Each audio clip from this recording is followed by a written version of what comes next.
Welcome back to Afternoon Express right here on SABC3. The stage is yours, and we certainly are using this stage and this platform to really delve into some really important topics. So if you know anyone that is dealing with an eating disorder, hopefully this is going to shed some light, much needed light on the topic for you.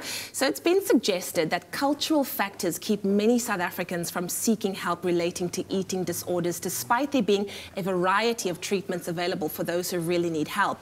Now, if left untreated, the consequences are dire, and here to shed light on why it is so crucial to get the necessary help should you be suffering from an eating disorder, we have eating disorder therapist Anandi Jooste in the building. Anandi, so good to have you on the show. Thank you so much. Difficult topic today, but I think one that is so pertinent because I feel it's the untalked about thing. You know, we sometimes see it, but nobody really wants to talk about it because we don't really know how to deal with it.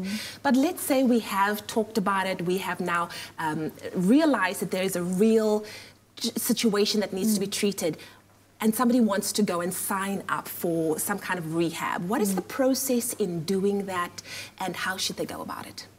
When somebody gets referred to a rehab center and they come for an assessment and they decide this is what they want to do, it is usually a voluntary admission. And I think it's really important that they know what they're getting themselves into. I think people think, I'm going to just come and I'm going to get my weight restored, or I'll lose a kilogram or two. But it's about so much more. They need to be prepared to really give up all control, because we all know eating disorders are about trying to feel safe by controlling my weight, controlling my food, my body. And when they come to rehab, they're quite surprised that they have limited phone access, they have to follow a daily structure and rules, and they get very angry. And when they get past that anger, they start feeling safe. Because those strict boundaries doesn't allow for the eating disorders. And it's so important that they realize when they come to rehab, they're going to feel worse before they feel better. And they just need to get through the first days, the first week, because when they don't act on the eating disorder behaviors, the real emotions comes. And that's really confronting, and it's really scary. And all the voluntary patients just want to go home. And it's really important that I realize, just stick it out, really facing the core issues. It's like any challenge in life. You've got to take it moment by moment, second by second. You can't just leap ahead. We hear all the time about celebrities, Hollywood celebrities, that have relapses constantly. How real is a relapse in a situation like this? A relapse is so real. And I think of an eating disorder, we have to remember this person is faced with food 6 times a day. So it really is so easy to relapse. And when people leave the safety of a clinic or a rehab facility, they need to remember that this isn't a quick fix. They need to set up long-term plans, long-term support, not just relying on family, but getting a professional network to really help them, and to realize that they have to manage this day by day.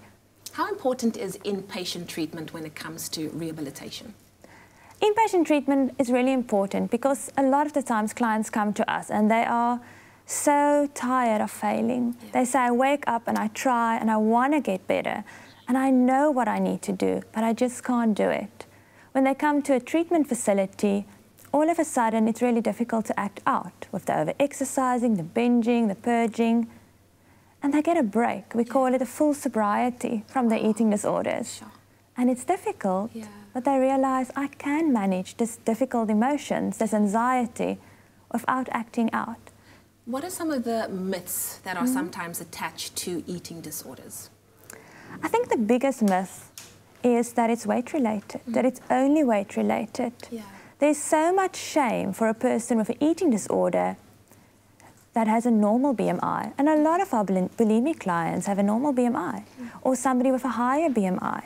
And I think we need to realize that, yes, it's showed in the weight, but actually it isn't about the weight. And really just to help people not to feel shame when they have an eating disorder and they're not severely underweight. For anybody that is maybe watching right now who is really dealing with this and is dealing with the shame of having an eating disorder, has not been able to let anyone know, what is the next step to getting treatment, to getting healing?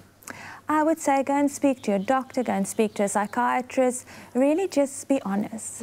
Because some people are in denial because they feel ashamed. And the first step is go to a professional and make sure you get treatment. The sooner the better. Oh, thank you so much, Anandi Jooste, for being on the show. Thank you so much for shedding light on such an important topic. And if you would like any more information, you can go to our website. All of the information is there for you as we help you navigate through a very, very difficult situation. But I do think that there is, not I do think, I know that there is help if you just let someone know. But it's time for us to head through to the kitchen.